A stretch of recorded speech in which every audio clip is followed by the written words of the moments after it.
Halo girls, jadi di video kali ini aku bakal ngasih ke kalian tutorial mencatok supaya terlihat badai dan bisa tahan sampai seharian loh.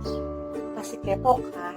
Sebelumnya, jangan lupa teman-teman untuk klik tombol subscribe, like, comment, dan sharing video ini ke teman-teman kamu sebanyak-banyaknya ya. Oke, kita mulai videonya.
Jadi ini guys hasil catokan tutorial mencatok ala aku supaya rambut itu badai dan bisa tahan seharian.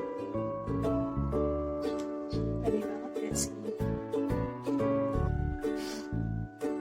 Oke guys, sekian video dari aku. Jangan lupa untuk klik tombol subscribe, like, comment, dan sharing video ini ke teman-teman kamu sebanyak-banyaknya. Dadah!